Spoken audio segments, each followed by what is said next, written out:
Welcome back. In the last video, we discussed some basic tensor operations, such as addition, subtraction, multiplication, element-wise, division, and matrix multiplication. But we didn't actually go through what matrix multiplication is, so now let's start on that. More particularly, discussing the difference between element-wise and matrix multiplication. So we'll come down here, let's write another heading, matrix multiplication. So there's two main ways, let's write that. Two main ways of performing multiplication in neural networks and deep learning. So one is the simple version, which is what we've seen, which is element-wise multiplication. And number two is matrix multiplication. So matrix multiplication is actually possibly the most common tensor operation you will find inside neural networks. And in the last video, I issued the extra curriculum of having a look at the mathsfun.com page for how to multiply matrices. So the first example they go through is element-wise multiplication, which just means multiplying each element by a specific number. In this case, we have 2 times 4 equals 8, 2 times 0 equals 0, 2 times 1 equals 2, 2 times negative 9 equals negative 18. But then if we move on to matrix multiplication, which is multiplying a matrix by another matrix, we need to do the dot product. So that's something that you'll also hear matrix multiplication referred to as, the dot product. So these two are used interchangeably, matrix multiplication or dot product. And if we just look up the symbol for dot product, you'll find that it's just a dot. There we go, a heavy dot. Images, there we go, A dot B. So this is vector A dot product B. A few different options there, but let's look at what it looks like in PyTorch code. But first, there's a little bit of a difference here. So how did we get from multiplying this matrix here of 1, 2, 3, 4, 5, 6 times 7, 8, 9, 10, 11, 12? How did we get 58 there? Well, we start by going, this is the difference between element-wise and dot product, by the way. 1 times 7, we record that down there, so that's 7. And then 2 times 9, so this is first row, first column. 2 times 9 is 18. And then 3 times 11 is 33. And if we add those up, 7 plus 18 plus 33, we get 58. And then if we were to do that for each other element that's throughout these two matrices, we end up with something like this. So that's what I'd encourage you to go through step by step and reproduce this. A good challenge would be to reproduce this by hand with PyTorch code.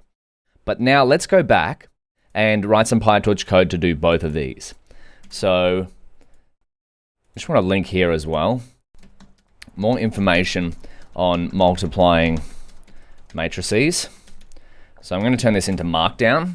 Let's first see element-wise. Element-wise multiplication. We're going to start with just a rudimentary example. So if we have our tensor, what is it at the moment? It's 1, 2, 3, and then if we multiply that by itself, we get 149. But let's print something out so it looks a bit prettier than that. So print, and I'm going to turn this into a string, and then we do that. So if we print tensor times tensor, element-wise multiplication is going to give us print equals, and then let's do in here tensor times tensor. And we go like that. Wonderful. So we get 1 times 1 equals 1. 2 times 2 equals 4. 3 times 3 equals 9. Now, for matrix multiplication, PyTorch stores matrix multiplication similar to torch.mul in the torch.matmul space, which stands for matrix multiplication. So let's just test it out. Let's just do the exact same thing that we did here. Instead of element-wise, we'll do matrix multiplication on our 1, 2, 3 tensor. What happens here? Oh my goodness, 14. Now, why did we get 14 instead of 1, 4, 9? Can you guess how we got to 14, or think about how we got to 14 from these numbers? So if we recall back, we saw that we're only multiplying two smaller tensors, by the way, 1, 2, 3. This example's with a larger one, but the same principle applies across different sizes of tensors or matrices. And when I say matrix multiplication, you can also do matrix multiplication between tensors. And in our case, we're using vectors, just to add to the confusion. But what is the difference here between element-wise and dot product? Well, we've got one main addition, and that is addition. So, if we were to code this out by hand, matrix multiplication by hand, we'd have, recall that the elements of our tensor are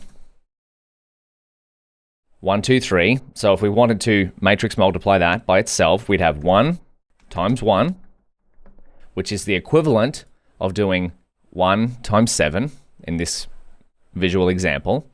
And then we'd have plus, it's going to be 2 times 2, 2 times 2.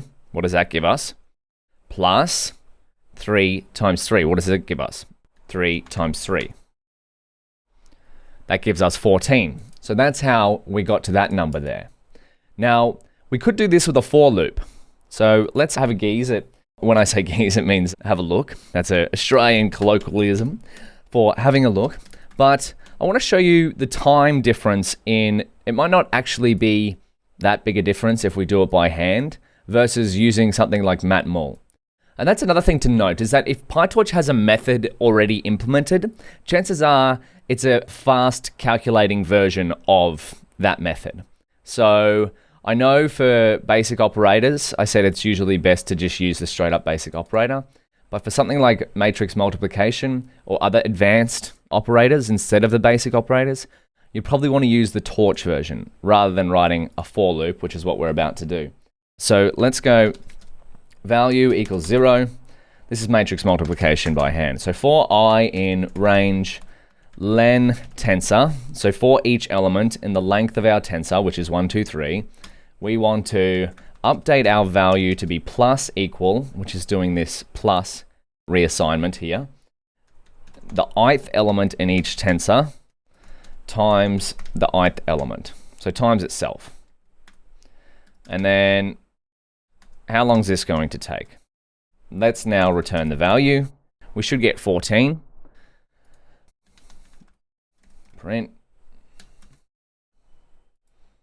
14, there we go. So 1.9 milliseconds on whatever CPU that Google Colab is using behind the scenes. But now if we time it and use the torch method, torch.matmul equals tensor.tensor. And again, we're using a very small tensor, so okay, there we go. It actually showed how much quicker it is even with such a small tensor.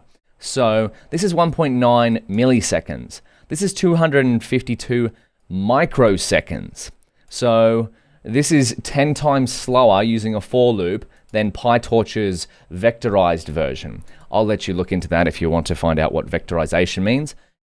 It's just a type of programming that rather than writing for loops, because as you could imagine, if this tensor was, let's say, had 1 million elements instead of just 3, if you have to loop through each of those elements one by one, that's going to be quite cumbersome. So a lot of PyTorch's functions behind the scenes implement optimized functions to perform mathematical operations such as matrix multiplication, like the one we did by hand, in a far faster manner, as we can see here.